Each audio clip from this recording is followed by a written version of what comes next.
जे प्रेस बोलवली आपण आजचा जो संवाद ठेवला आहे त्याचं महत्त्वाचं कारण आहे ते म्हणजे आता जो जनगणनेचा कार्यक्रम आपण हाती घेतलेला आहे त्याच्याबद्दल जे काही लेटेस्ट जे अपडेट्स आहेत त्याच्याबद्दल आपल्याला सांगणे आणि आपल्यामार्फत अमरावती जिल्ह्यामधल्या सर्व नागरिकांपर्यंत जे जनगणनेचा कार्यक्रम आपण आता राबवतो आहे त्याच्याबद्दल माहिती देणे हा त्याचा प्रमुख उद्देश आहे. आपल्या सर्वांना माहीत आहे की भारत सरकार गृह मंत्रालय जनगणना संचालनालय सेन्सस डायरेक्टरेट ज्याला म्हणतो आपण, तर त्यांच्या मार्गदर्शक सूचनांनुसार तसेच महाराष्ट्र शासन राजपत्र दिनांक 30/6/25 अन्वये भारताच्या जनसंख्येची जनगणना वर्ष 2027 मध्ये घेण्याचा निर्णय जाहीर झालेला आहे. भारताची जनगणना ही एक व्यापक प्रशासकीय प्रक्रिया आहे. देशामध्ये दशवार्षिक जनगणना घेण्याची दीर्घ परंपरा आहे.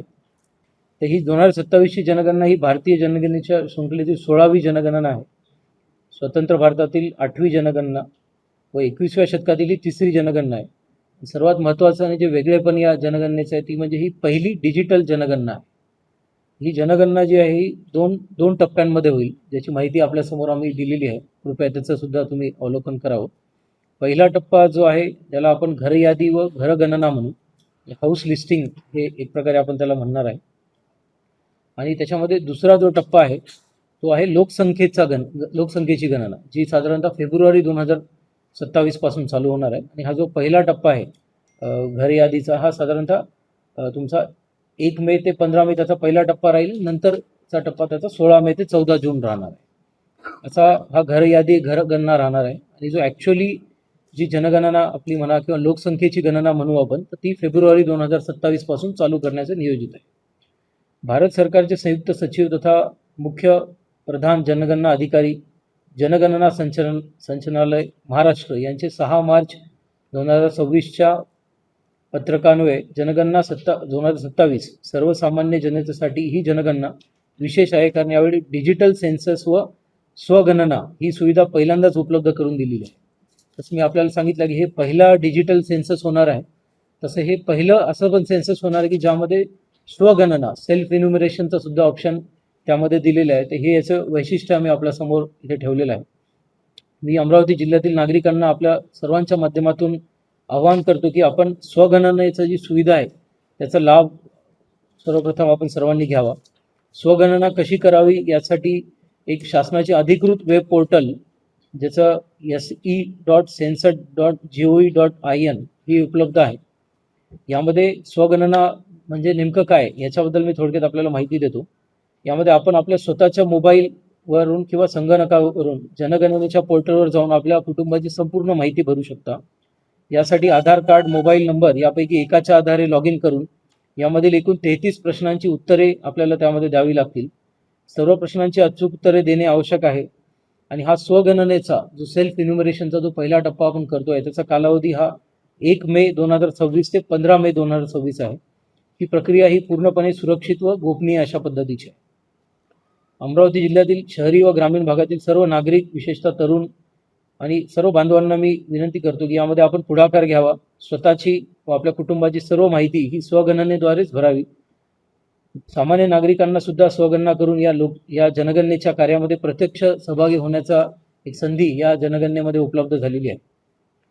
अमरावती जिल्ह्यामध्ये जनगणनेसाठी अमरावती जिल्ह्यातील ग्रामीण क्षेत्रात व शहरी क्षेत्रात ज्यामध्ये नगरपंचायती व नगरपालिका आहेत असे एकूण आम्ही 4499 घर यादी गट बनवलेले आहेत. आणि एक घर यादी गट हा जवळपास 180 ते 200 घरे म्हणजेच 650 ते 800 लोकसंख्येचा आम्ही बनवलेला आहे, ज्याला आपण इन्युमरेशन ब्लॉक म्हणतो इंग्रजीमध्ये. याकरिता आम्ही 68 क्षेत्र प्रशिक्षक म्हणजे फील्ड ट्रेनर्स सोबतच 4639 असे प्रगणक. आपण जर पाहिलं तर 4499 आम्ही इन्युमरेशन ब्लॉक बनवलेले आहेत. पण त्यासाठी इन्युमरेटर हे 10% जास्त म्हणजे मार्जिन घेऊन आम्ही 4639 असे बनवलेले आहेत. आणि या प्रत्येक हे जे प्रगणक आहेत, इन्युमरेटर्स आहेत, त्यांच्या प्रत्येकी 6 मागे एक आम्ही पर्यवेक्षक पण नेमलेले आहेत. म्हणजे प्रत्येक 6 प्रगणकांमागे एक तुमचा पर्यवेक्षक राहील. अशा पद्धतीने 813 पर्यवेक्षकांच्या नियुक्त्या सुद्धा आम्ही केलेल्या आहेत. प्रगणक व पर्यवेक्षक यांचे प्रशिक्षण सुद्धा 23 एप्रिल 2000 पासून ते 8 मे या कालावधीमध्ये चार्ज अधिकारी या स्तरावर देण्यात येणार आहे. ऑलरेडी जे चार्ज अधिकारी आहेत म्हणजे जे तहसीलदार आणि नायब तहसीलदार आहेत, महापालिका क्षेत्रामध्ये आपण महापालिकेची सुद्धा यंत्रणा यामध्ये चार्ज अधिकारी म्हणून दिलेली आहे, तर त्यांचं आपण प्रशिक्षण ऑलरेडी घेतलेलं आहे. आता प्रगणक व पर्यवेक्षक यांचं जे प्रशिक्षण आहे ते 23 एप्रिल ते 8 मे या कालावधीमध्ये घेणार आहोत. जे नागरिक तंत्रज्ञान वापरू शकत नाहीत किंवा ज्येष्ठ नागरिक आहेत त्यांच्याकडे मोबाईल नाही अथवा ज्यांनी स्वगणना केलेली नाही, तर तुम्ही आपल्याला सांगितलं की पहिला टप्पा आपल्याला स्वगणनेचा करायचा आहे, जो की 1 मे टू 15 मे राहणार आहे. पण आपल्याला माहीत आहे की काही लोक ते करू शकणार नाहीत किंवा काही जणांना अडचणी जातील, तर ते याच्यामधून सुटून जाऊ नये म्हणून एक फुलप्रूफ मेकॅनिझम म्हणून आपण जे प्रशिक्षित आपले प्रगणक आहेत, जे इन्युमरेटर्स आहेत, त्यांच्या माध्यमातून दिनांक 16 मे 2026 ते 14 जून 2026 या कालावधीमध्ये प्रत्यक्ष घरभेटी आपण करणार आहोत. आणि या घरभेटीमध्ये जे ऑलरेडी दोन्ही पद्धतीने ज्यांनी सेल्फ इन्युमरेशन केलेलं आहे आणि ज्यांनी केलेलं नाही अशा सर्वांच्या घरी आपले इन्युमरेटर त्या ठिकाणी भेट देतील आणि ते सुद्धा माहिती ते व्हेरीफाय करतील. सदर प्रक्रियेमध्ये नागरिकांनी कुठलाही QR कोड स्कॅन करायचा नाही आहे किंवा कुठल्याही बँक खात्याचा तपशील, पॅन कार्डचा तपशील, आधार नंबर प्रगणकांना द्यायचा नाही आहे आणि कुठल्याही पद्धतीची फीस याच्यामध्येही आकारल्या जाणार नाही, याची सुद्धा आपल्या माध्यमात सर्व नागरिकांपर्यंत माहिती जाणं गरजेचं आहे. फक्त जेव्हा आपण सेल्फ इन्युमरेशन करू तर सेल्फ इन्युमरेशनची मी आपल्याला माहितीसोबत दिलेली आहे. त्याच्यानंतर एक सेल्फ इन्युमरेशन ID जनरेट होणार आहे. तो ID मात्र नागरिकांनी आपल्या जे तुमच्या घरी प्रगणक येतील, जे इन्युमरेटर्स येतील त्यांना द्यायचं आहे. ते सिस्टीममध्ये ते ID टाकतील आणि पुन्हा एकदा तुमची माहिती तुमच्या समोर येईल आणि तुम्हाला ती माहिती दाखवण्यात येईल. जर चुकीची माहिती असेल, काही असेल तर तुम्हाला ते प्रगणकांकडून त्या ठिकाणी दुरुस्त करून घेण्यात येईल. आता जनगणनेतून मिळालेली ही आकडेवारी ही पुढील 10 वर्षासाठी सर्व जे सार्वजनिक सुविधा आहेत, जसे शाळा आहे, दवाखाने, रस्ते, रेशन, पाणी पुरवठा, रोजगार योजना, विविध योजना या किंवा जे विकास आराखडे आपण बनवत आहेत त्याचं नियोजन किंवा त्याचं जे पाया आहे ह्या सेन्ससद्वारे या जनगणनेद्वारे होणार आहे. त्यामुळे जे प्रत्येक नोंदी आहेत त्या अचूक होणे हे म्हणजे आपल्या अमरावती जिल्ह्याच्या आणि पर्यायाने राज्याच्या आणि देशाच्या विकासाला हातभारच आपला त्या ठिकाणी लागणार आहे. त्यामुळे ह्या नोंदी जितक्या अचूक आपण देऊ शकू त्या अचूक झाल्या पाहिजे अशी सुद्धा मी सर्व नागरिकांना या ठिकाणी आवाहन करतो. तेव्हा 1 मे 2026 पासून जो सेल्फ इन्युमरेशन म्हणजे स्वगणनेचा टप्पा आपल्या जिल्ह्यामध्ये आपण सुरू करतो आहोत, यामध्ये सर्वांनी सहभागी व्हावं. काही अडचण असेल तर जे आमचे चार्ज अधिकारी आहेत, तहसीलदार आहेत, शहरी भागामध्ये वॉर्ड अधिकारी आहेत, उपायुक्त आहेत, त्या सर्वांना तुम्ही त्या ठिकाणी संपर्क करू शकता. पण सर्वांनी जनगणनेचं जे राष्ट्रीय कार्य आहे त्यामध्ये सहभाग नोंदवावा व जनगणनेतून जनकल्याण हे जे ब्रीदवाक्य आहे ते सार्थ ठरून देशाची जी जनगणना आहे ती 100% आपण यशस्वी करावी असं मी आवाहन सर्व जनतेला, आपल्या सर्व नागरिकांना आपल्या मार्फत करतो. आम्ही आपल्याला दिलेला एक फ्लो चार्ट जर पाहिला, मी सर्वांचं आपलं लक्ष वेधू इच्छितो फ्लो चार्टवर, जे पेज नंबर 2वर आम्ही दिला आहे.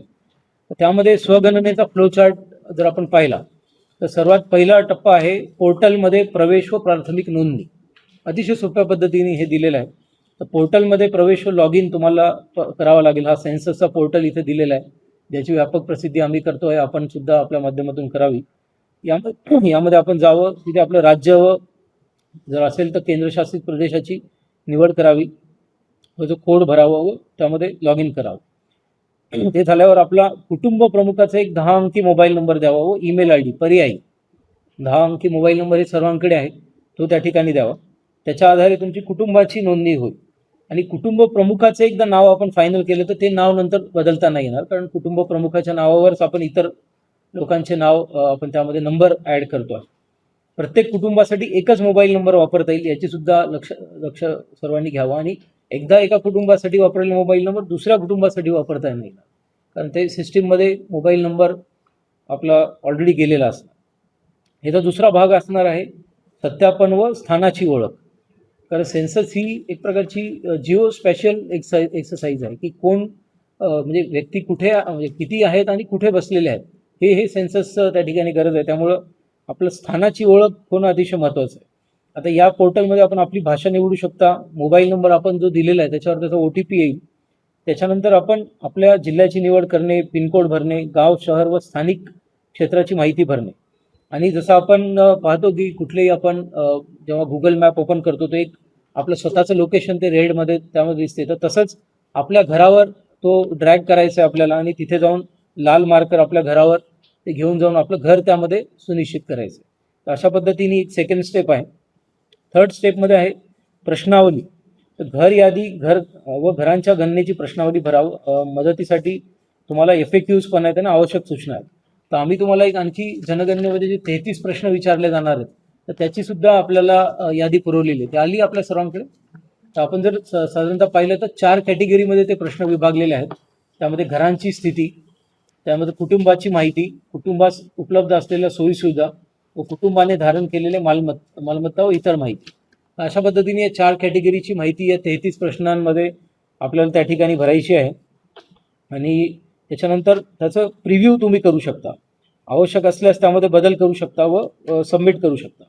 त्याच्यानंतर त्याचं अंतिम सादरीकरण आहे, पुष्टी करा व सबमिट करा. त्यानंतर सबमिट केल्यानंतर मात्र यामध्ये बदल नाही करता येणार आपल्याला.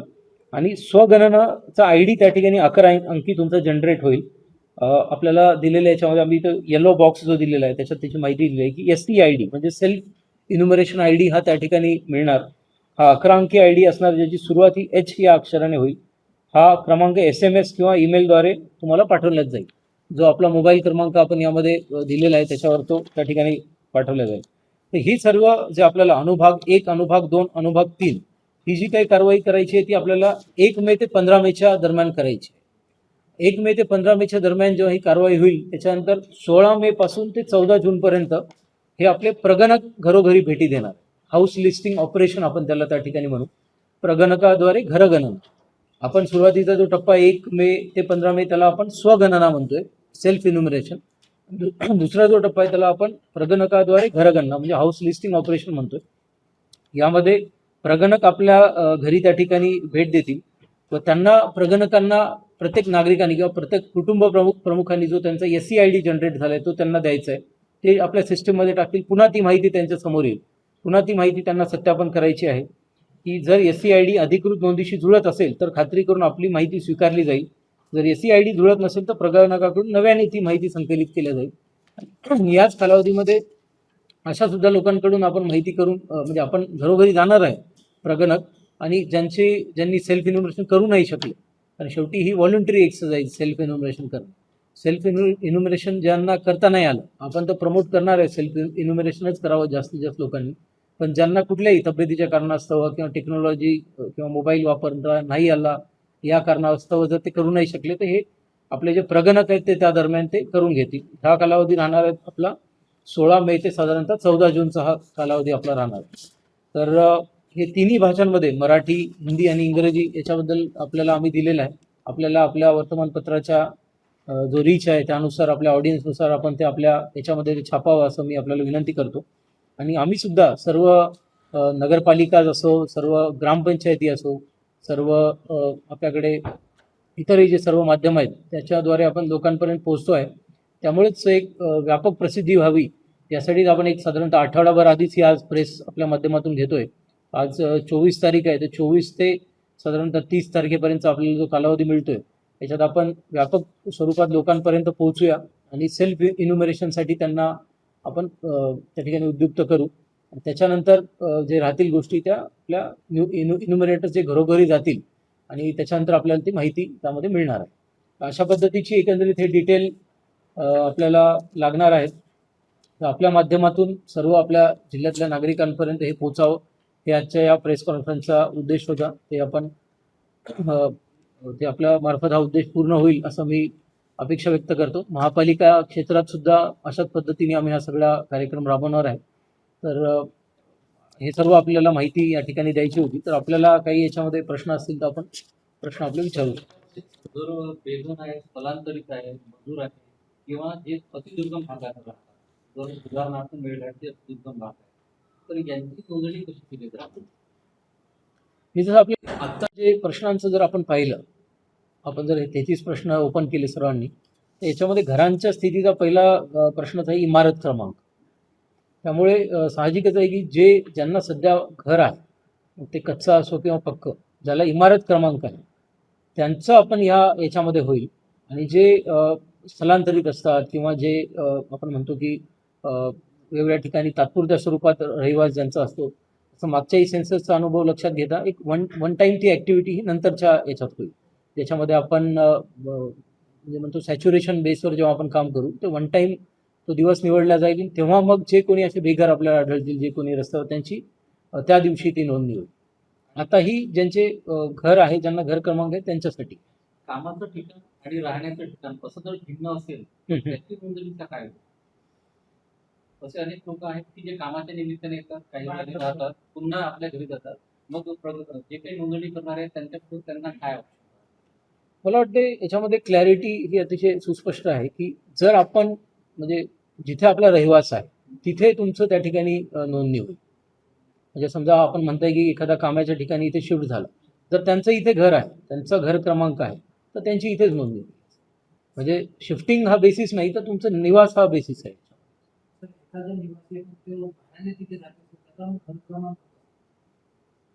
आपला त्याचा घर क्रमांक असतो ना आपल्याकडे. घराचा मालक दुसरा राहील, पण तो तिथं भाड्यानं जाऊन जातो. तो घर क्रमांक त्याचा टाकतो, मालकाचा राहील. तुम्ही म्हणताय की तुमच्या घरावर कसं नोंदवलं? मला प्रश्न कळाला तुमचा. तुम्ही म्हणताय की भाई G+1 घर आहे, हा. खाली मालक राहतो, वर मालक राहतो, खाली किरायदार राहतो, तर त्याला तो नंबर आपण देणार का? तर मला तर वाटते घर नंबर देणार आपण, कारण आपली जी माहिती आहे ती इमारत क्रमांकावर आहे. त्यामुळं त्याचं काही अडचण नाही. आणि किरायाने राहतो त्याच्या पुढे आहे ना की भाई तुमचं स्वतःचं घर आहे की नाही, हे प्रश्न पहा ना तुम्ही. हे 33 प्रश्न जर आपण पाहिले तर याच्यात पहिला काही इमारत क्रमांक, त्याच्यानंतर तुमचा गणना घर क्रमांक, गणना घराच्या जमिनीसाठी 13 नंबर. 13 नंबर मालकी हक्क. मालकी हक्काची स्थिती. तर त्याच्यात ते मालकीचा आहे की भाड्याचा आहे तो मुद्दा येऊन जाईल त्याच्यात. उदाहरणार्थ एका व्यक्तीला गावाची घर आहे, नामरोजी घर आहे. ते कसं काय त्या व्यक्तीच्या नावावर इथं होईल की इथं नाही, ते त्यांची चॉईस आहे ना आता अल्टिमेटली, की आता कोणाची किती घरं असण्यावर तर काही बंधन नाही कायद्याने, पण शेवटी त्यांनी ठरवायचं की त्याला कुठला रहिवासी म्हणून घ्यायचं. त्याचं काही नाही ना, शेवटी मोजणी एकाच ठिकाणी होईल ना त्याची. आता म्हणजे समजा आम्ही अधिकारी म्हणून इथे पोस्टिंगला आहे, आमचं घर कुठेतरी स्वगाव दुसरीकडे, आम्ही इथेच आमचं जनगणना करून घेणार. तरी स्वतंत्र आहे. एकवेळ आपण लॉगिन केलं असेल, संबंधित वेळ करून मग कुटुंबातल्या सर्व सदस्यांसाठी प्रत्येक वेळेस करावं लागेल की एका लॉगिनमध्ये सर्व करतात? प्रत्येक घरासाठी एक लॉगिन, आणि त्या लॉगिन ते पण मोबाईल बेस्ड राहणार आहे. म्हणूनच आपण तसं आग्रह करतो की आग्रह म्हणण्यापेक्षा ते कंपल्सरीच आहे की एकदा जो मोबाईल नंबर आपण दिला तोच त्याचाच, म्हणजे ते घराच्या सर्व सदस्यांसाठी त्याच मोबाईल नंबरवर माहिती भरल्या जाईल. येस. रेशन कार्डवर बदल वेगळा टाकला गेला पुढे अडचणी येतील. असं काही म्हणजे काय म्हणतात तसं हे नाही, सध्या सूचना काही नाही आहे. ते कुटुंबाने ठरवायचं आहे कोण कुटुंब प्रमुख आहे. हे कुठे फक्त 15 दिवस येस, सेल्फ एन्युमरेशन 15 दिवसांचं आहे. त्याच्यानंतर मग घरोघरी भेटी देऊन त्याचं व्हेरिफिकेशन ते आज उघडू शकणार नाही, 16 तारखेला उघडू शकणार. नाही, 1 मे पासून. प्रगत स्तरावरची मी आपल्याला जी माहिती सांगितली की 16 मे ते 14 जून या दरम्यानमध्ये ते घरोघरी भेटी देतील. हा, आणि त्याचं मग आपण हाऊस लिस्टिंग एक प्रकारे ते होऊन जाईल. ऍक्च्युली जे लोकसंख्येचं आहे ना ते फेब्रुवारी 27 पासून चालू होतं. की भाई आता आपण काय म्हणतोय की या घरात 5 लोक राहतात, तर ते 5 कुठले लोक राहतात त्यांचं डिटेलिंग ते याच्यात राहील. आता याच्यामध्ये फक्त किती लोक कुटुंब राहतात, किती लोक राहतात एवढंच सांगायचं आपल्याला, तर ते नेक्स्ट याच्यात राहील. प्रत्येक आहेत, म्हणजे आम्ही प्रयत्न केलेला आहे की जे PLOs आहेत ज्यांना इलेक्शनची ड्युटी आहे आपली, त्यांना प्रगणक म्हणून देण्यात येऊ नये. 1-2 ठिकाणी महापालिकेतच झाले due to lack of manpower, पण ते पण आम्ही बदलतोय. आम्ही प्रयत्न असा केलेला आहे की जे इलेक्शनचं काम आहे, कारण आता आपल्याला SIRची पण मोठा ऍक्टिव्हिटी घ्यायची आहे, तर इलेक्शनचे जे BLOs आहेत आपले ते आणि प्रगणक आपले हे वेगळे याचं आम्ही खात्री केलेली आहे.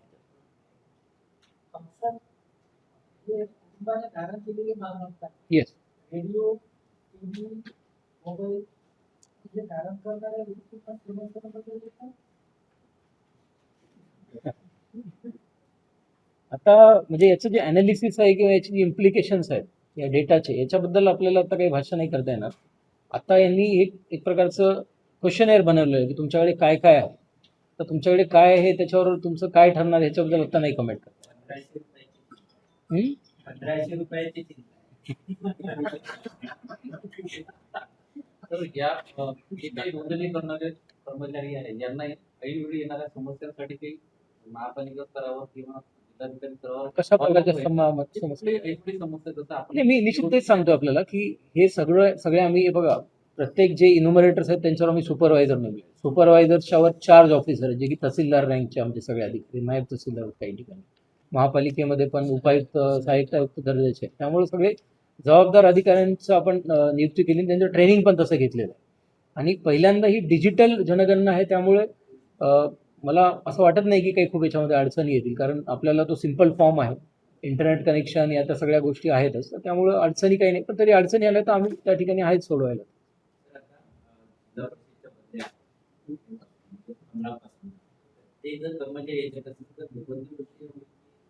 जे जिल्हा परिषद कर्मचारी जनगणनामध्ये ड्युटी आहे त्यांची बदली होणार नाही यावर्षी. बाकी जणांची होईल. शासनाचे निर्देश.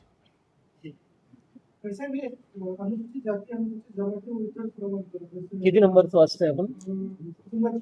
हां, किती नंबर? हां हां.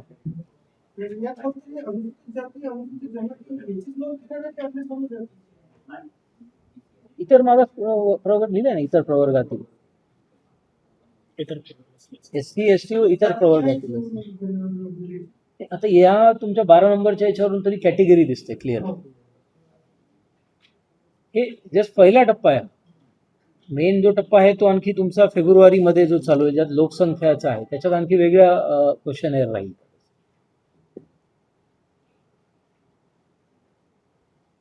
आणखी काही प्रश्न नसतील तर मध्ये राहणाऱ्या लोकांनी नोंदणी कशी करायची? ओके. मध्ये करायची की वेगळी करायची? किती नंबरचा प्रश्न आहे आपला? त्याच्यामध्ये कुटुंबाची माहिती.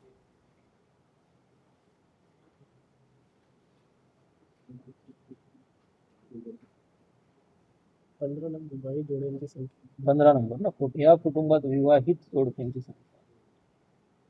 विवाहित जोडे म्हणत नाही. ऑनेस्टली हा प्रश्न आमच्या राज्याच्या कॉन्फरन्समध्ये पण आला नाही, पण आपल्या इथे आला तर मला विचारावं लागेल ऍक्च्युअली. तर मला याच्यात कॅटेगरी दिसत नाही याच्यात कुठे, कारण 15 नंबर जो आहे तो या कुटुंबात असलेल्या विवाहित जोडप्यांची संख्या. हा, मॅरिडच आहे. नाही, पण हा जेन्युइन प्रश्न आहे ना. आपल्याकडे किती लागू होईल माहित नाही, पण मोठ्या शहरांमध्ये किंवा हा प्रश्न आहे. I will get back to you on this. थोड़ा क्लॅरिटी घ्यावं लागेल. सर मेरे घर में जैसे 5 मेंबर है, मैंने एंट्री कराई थी, उसमें से एक आदमी की डेथ हो गई, फिर भी मैंने एंट्री कराई थी, फिर उसका कैसा पता लगा? हे म्हणजे जनगणना म्हणजे जे ऑब्व्हियसली जिवंत आहेत त्यांचंच करायचं आहे आपल्याला. एक प्रकार ऐसे भी हो सकते हैं. नाही, तेव्हा मग जेव्हा आमचे इन्युमरेटर राहतील तेव्हा ते व्हेरिफिकेशन होईल ना. तर हे काय एक गुड फेथमध्ये आपण स्वतः आणि इतर काम हे टेक्नॉलॉजीच्या मदतीने सुलभ करण्यासाठीची ही स्टेप आहे.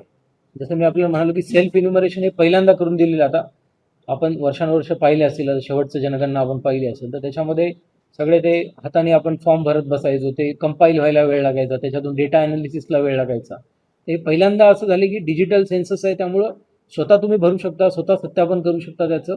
आणि data since it is digital तर लवकर त्याचं कंपायलेशन होईल आणि ॲनालिसिस हे लवकर होईल, असा त्याचा फायदा. पण हे सत्य माहिती भरणंच गरजेचं आहे. मी तर मुद्दा लिहिला आहे ना याच्यामध्ये. मैंने पूरी लिखा दिया, उसका वेरिफिकेशन कैसा होगा? इन्युमरेटर्स करतील आपले, जे जो हाऊस व्हिजिट्सचा जो टप्पा आहे त्याच्यामध्ये. जब वो पहुंचेंगे सारे सदस्यों को दिखाना पड़ेगा. येस. तर एक प्रकार आता शहरामध्ये ते ग्रामीण काम केलं जातं, ते लोकांना नोटीस दिल्या आहेत का? कोणावर काही कारवाई केली? नाही, सध्या आता म्हणजे कुठलं काम नाही केलं अशातला भागच नाही. आता सध्या आम्ही काय केलेलं आहे की जे इन्युमरेशन ब्लॉक्स आहेत ते आमचे फायनल केले आम्ही, आणि त्याच्यानुसार लोकांच्या ऑर्डर्स काढलेल्या आहेत, इन्युमरेटर्सच्या काढलेल्या आहेत, सुपरवायझरच्या काढलेल्या आहेत, असं आहे. त्यामुळे आता सध्या कोणी काम केलं नाही अशी तक्रार नाही. आता शिक्षक साहेब ते म्हणतात की आम्ही जनगणना करतोय, आम्हाला सुट्ट्या आहेत दिवाळी त्यांचं निघून जाते, तर त्यांना सुट्ट्या मग आपण देणार आहोत.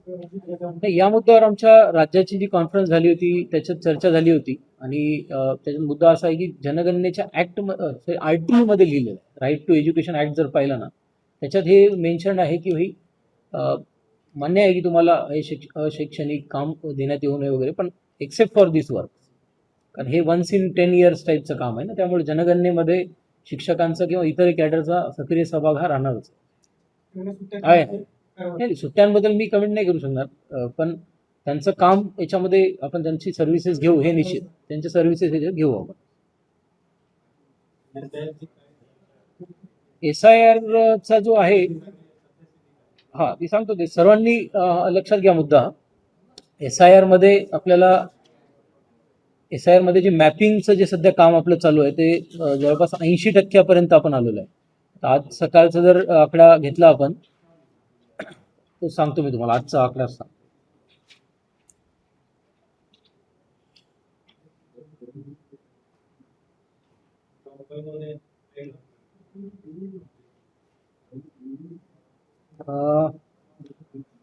महाराष्ट्रामध्ये फक्त 10 जिल्हे आहेत की ज्यांचं मॅपिंग 80%च्या वर झालेलं आहे, तर त्या 10 मध्ये आपण आहे. थँक्यू. एकूण आपल्याला 25,93,398 आपले मतदार आहेत. त्यापैकी आजच्या घडीला 21,02,035 म्हणजे आज सकाळचा रिपोर्ट सांगतो मी, 24/4 सकाळी 8 वाजताचा रिपोर्ट.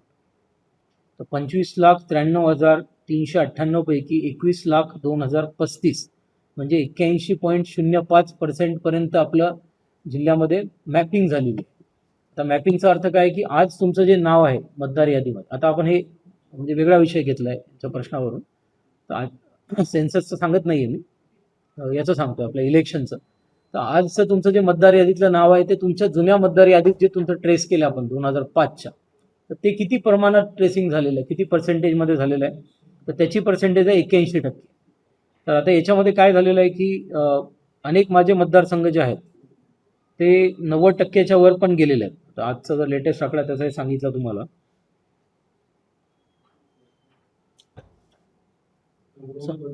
हा मी ते सांगतोय आपल्याला. तर धामणगाव रेल्वे आहे 91.83% झालेलं आहे. त्याच्यानंतर बडनेरा आहे 70.71, अमरावती आहे 65.94, हे वाटलं तुम्हाला एक प्रिंट देऊन टाकतो मी याची. तिवसा आहे 84.12, दर्यापूर आहे 93.10, म्हणजे मला वाटतं सगळ्यात जास्त दर्यापूरनी काम झालं. 1.10 म्हणजे 93.1 पकडा, मी देतो याची प्रिंट देतो. अरे हे प्रिंट काढून घ्या गिरी फास्ट, याची 20 प्रिंट काढा.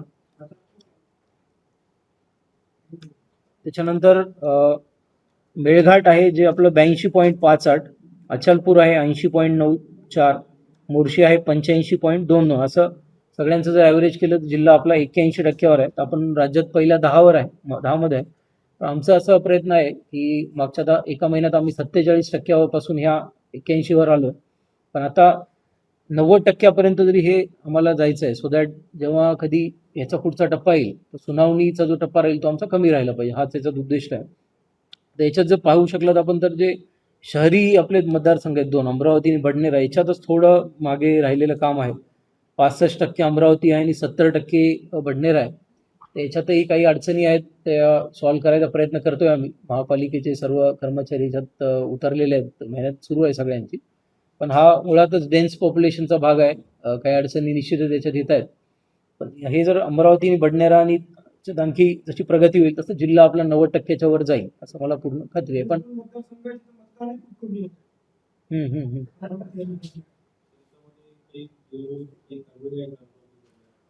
हे आता याच्यात काय आहे, मी आपल्याला सांगतो की जसं मी म्हणतो की जवळपास एक 20-25 दिवसापूर्वी फक्त 47%वर होतो आम्ही, आणि या 20-25 दिवसात 47%वरून 81वर आलो. तर मेहनत प्रचंड झाली सगळ्यात, आमच्या स्तरावर नाही, सगळ्या BLOंना याचं क्रेडिट जाते. मी सुद्धा जिल्हाधिकारी म्हणून जे काही 10 कमी परफॉर्मिंग BLOज आहेत त्यांना इथून मी स्वतः फोन केलेले सगळ्यांना. तर प्रत्येक स्तरावरून मेहनत झाल्यामुळं हा रिझल्ट आला आहे. पण आणखी आम्हाला 10-15% तरी याच्यात वाढ करावं लागेल, सो दॅट मग आम्ही आमचा अचिव्हमेंट 90-95 झाली असं समजू शकतो. पण कारवाईचं आम्ही 1-2 लोकांना नोटीस दिल्या. 1-2 ठिकाणी काय होतं की शिक्षक होते, त्यांना त्यांच्या संस्था या कामामध्ये मदत करत नव्हत्या किंवा त्यांना वेळ देत नव्हत्या. संस्थांना सुद्धा आम्ही मग समजावून सांगितलं की हे पहिल्या प्रायोरिटीने करावं लागतं. अशा पद्धतीने आता लोकांचं सहकार्य मिळालं त्यात. पण जर काम, आणि याच्यात असं पण आहे की एखाद्याला काम होत नाही, समजा एखाद्या आशा वर्कर आहे, एखादा शिक्षक आहे, त्यांना कामात अडचण आहे, तर आम्ही त्यांना मदतीला तलाठी वगैरे पण दिलेलं आहे. त्यांना हेच सांगितलं की काम तुम्हालाच करायचं, कारण शेवटी BLO ॲपवरूनच हे मॅपिंग होते. मदतीला मोबिलायझेशनला तुम्हाला आम्ही लोक देऊ शकतो, पण आम्ही काम करणारच नाही किंवा आमच्याने काम होणारच नाही, तर ती भूमिका काही स्वीकारल्या जाणार नाही. त्याच्यात निश्चित कारवाई करणार आहे. त्याला त्यांना पण ते कोणत्या विभागाने किती काळासाठी घातवला जाईल हा डाटा कुठला कोण म्हणतोय? तो त्याला त्याचा डाटा आणि इतर सरकारी योजना नाही, हे तर आता सगळे NICचेच आपले सॉफ्टवेअर आहेत ना हे सगळे. इतर सरकारी योजना त्याची वापरला जाणार निश्चितच. हे सेन्ससचं आपलं आपण म्हणतो ना की सेन्सस एक प्रकारचा आरसा आहे आपल्या सोसायटीचा. जे सोशो इकॉनॉमिक रियालिटीज आहेत ते त्याच्यातून कळतात. त्याच्याद्वारेच ही सगळी प्लॅनिंग होणार आहे. म्हणजे माझा याचं आपण पहिलं हेच आपण पाहू शकता. पहिला मुद्दाच तो आहे की याचा भविष्यातल्या सगळ्या याच्यासाठीच वापर होणार आहे. नाही, ही सगळी आपली सेन्सस ऍक्टद्वारे आपण करण्यात आलेली ही प्रक्रिया आहे. त्यामुळं त्याची जी डेटा प्रोटेक्शन आणि प्रायव्हसी प्रोटेक्शनची संपूर्ण जबाबदारी घेण्यात आलेली आहे ऑलरेडी. ते फक्त जे यंत्रणाच आहेत ते पण विविध नमुन्यामध्ये जेव्हा किंवा विविध पद्धतीनेच त्याचा पुन्हा ॲनालिसिसचा वापर होईल एवढं मात्र निश्चित आहे.